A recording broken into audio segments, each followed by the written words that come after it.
this is a ninth video of issue of share capital.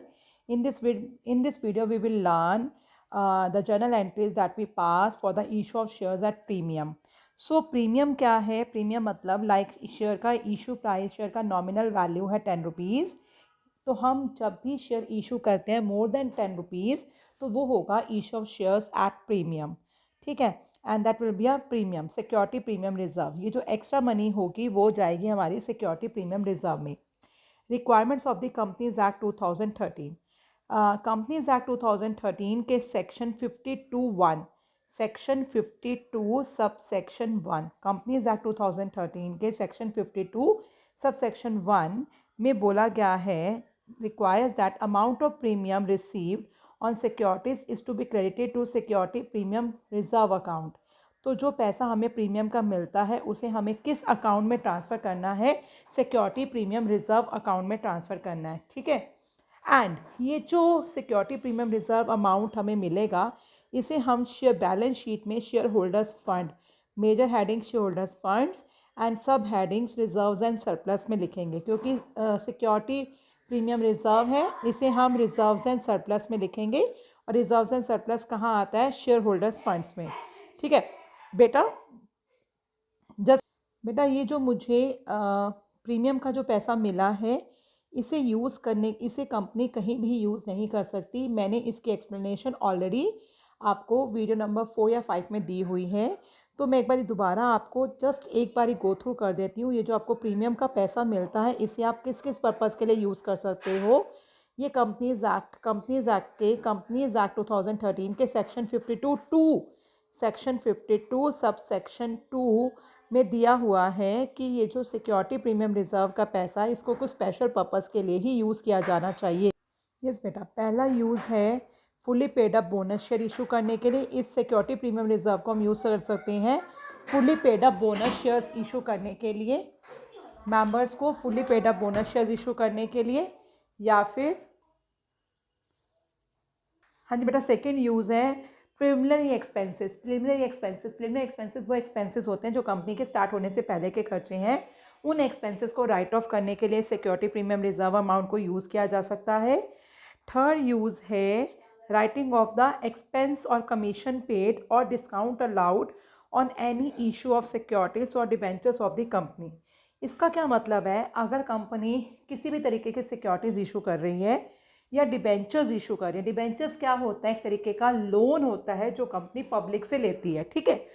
अब जो debentures issue कर रही है या कोई भी सिक्योरिटी इशू कर रही है उस टाइम कंपनी को किसी भी तरीके के कोई खर्चे हुए या कंपनी ने कोई कमीशन दी इशू करने के लिए या कंपनी ने इन्हें डिस्काउंट पर इशू किया, तो ऐसी सिचुएशन में कंपनी इस नुकसान को, इस लॉस को राइट ऑफ करने के लिए सिक्योरिटी प्रीमियम रिजर्व को यूज़ कर सकती है, ठीक है। अच्छा, अब है नेक्स्ट है हमारा डिबेंचर्स और प्रेफरेंस शेयर्स। डिबेंचर्स और प्रेफरेंस शेयर्स रिडीम किए जाते हैं। रिडीम करने का मतलब है लोगों से हमने लोन लिया था डिबेंचर्स, उनको पैसा वापस करना, प्रेफरेंस शेयर होल्डर्स को पैसा वापस करना। तो रिडीम जब हम करते हैं प्रेफरेंस शेयर्स या फिर डिबेंचर्स तो उसे हम प्रीमियम पर रिडीम कर सकते हैं। मतलब 100 रुपीज़ का प्रेफरेंस शेयर्स है और जब इशू कर रहे हैं प्रेफरेंस शेयर्स उसी टाइम हमने प्रेफरेंस शेयर होल्डर्स को बोल दिया कि हम आपको 110 रुपीज़ देंगे, तो जो एक्स्ट्रा 10 रुपीज़ हम दे रहे हैं इसे बोलते हैं प्रीमियम और रिडम्पशन ऑफ प्रेफरेंस शेयर्स। या डिबेंचर्स के टाइम हमने एक्स्ट्रा पैसा देना है, इसे बोलेंगे प्रीमियम और रिडम्पशन ऑफ डिबेंचर्स। ये जो एक्स्ट्रा पैसा हम देते हैं ये कंपनी के लिए एक तरीके का लॉस है, इसे राइट ऑफ करने के लिए भी company security premium reserve account को यूज़ कर सकती है। उसके बाद नेक्स्ट है कंपनी अपने शेयर्स मार्केट से खुद खरीद ले। लाइक एक्स लिमिटेड कंपनी जिसके शेयर्स ऑलरेडी स्टॉक मार्केट में ट्रेड हो रहे हैं, कंपनी अपने शेयर्स खुद खरीद सकती है। उस शेयर्स खुद अपने कंपनी के अपने शेयर्स खरीदने को बोलते हैं buyback of on shares. Company ऐसा क्यों करती है? अपनी कैपिटल को कम करने के लिए, जो लोगों के हाथ में ज़्यादा कैपिटल गई हुई है।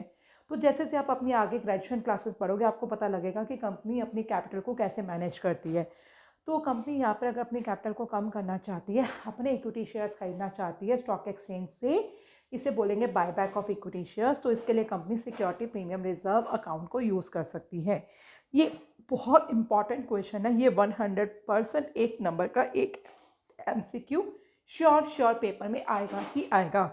ठीक है, कि company security premium reserve account को कहाँ कहाँ यूज़ करती है। नंबर 1 बोनस शेयर्स इशू करने के लिए, नंबर 2 प्रीलिमिनरी एक्सपेंसेस को राइट ऑफ करने के लिए, नंबर 3 प्रेफरेंस शेयर्स या फिर डिबेंचर्स पर किसी भी तरीके का खर्चा, एक्सपेंस, कमीशन या डिस्काउंट देने के लिए, या फिर प्रेफरेंस शेयर्स और डिबेंचर्स को रिडीम करते हुए जो प्रीमियम दिया जाता है उसके लिए, या फिर कंपनी जब अपने ऑन शेयर मार्केट से खरीदती है, buy back of on equity shares, इसलिए।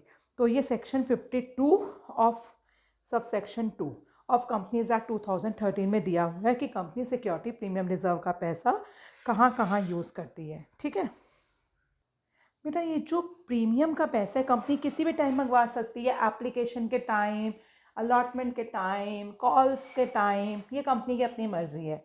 बट अगर क्वेश्चन में कुछ भी मेंशन नहीं है कि कंपनी इस प्रीमियम का पैसा जनरल पब्लिक से किस टाइम मंगवा रही है, तो उस टाइम एज्यूम किया जाता है कि कंपनी ये प्रीमियम का पैसा अलॉटमेंट के टाइम मंगवा रही है। ठीक है, तो अलॉटमेंट के टाइम मंगवा रही है, अलॉटमेंट 3 रुपीज़ की थी और 2 रुपीज़ का प्रीमियम, तो टोटल हो गया 5 रुपीज़, है ना।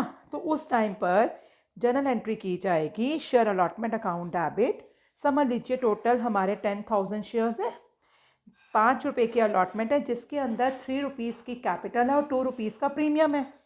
3 रुपीज़ की कैपिटल है और 2 रुपीज़ का प्रीमियम है, तो टोटल 5 रुपये हैं। तो यहाँ पर जनरल एंट्री बनेगी share allotment account debit 5 into 10,000 to share capital account, 3 into 10,000 to security premium reserve account, 2 into 10,000। ठीक है जी, ओके बेटा, आप न्यूमेरिकल्स करेंगे तो ज़्यादा एक्सप्लेन हो जाएगा।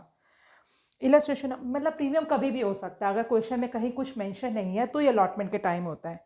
एक क्वेश्चन देखिए, सिमको लिमिटेड ने 20,000 शेयर मार्केट में इशू किए, 10 रुपीज़ का एक शेयर है। ठीक है, प्रीमियम 20% प्रीमियम है। अब हम 20% किसका लेंगे, 10 रुपीज़ का। 10 रुपीज़ का 20% क्या होता है, 2 रुपीज़। 2 रुपीज़ का प्रीमियम है। ठीक है, 2 रुपीज़ का प्रीमियम है।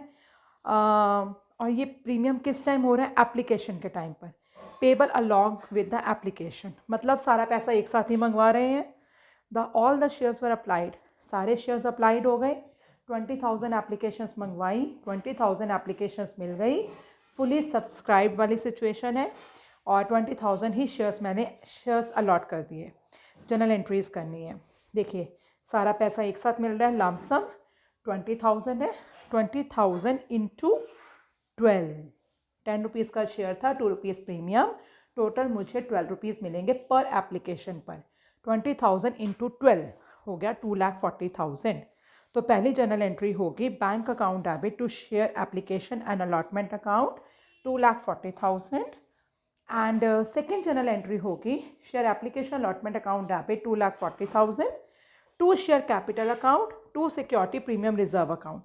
शेयर कैपिटल में कितना जाएगा, 20,000 था और 10 रुपीज़ का शेयर था, 20,000 इंटू 10 2 लाख जाएगा शेयर कैपिटल में, एंड 20,000 इंटू 2 40,000 ये जाएगा सिक्योरिटी प्रीमियम रिजर्व अकाउंट में। I think this entry is clear. Balance sheet तो मैं आपको बता चुकी हूँ कि बैलेंस शीट में लास्ट में आपको एक अलग से वीडियो बैलेंस शीट की वीडियो करवाऊँगी। नाउ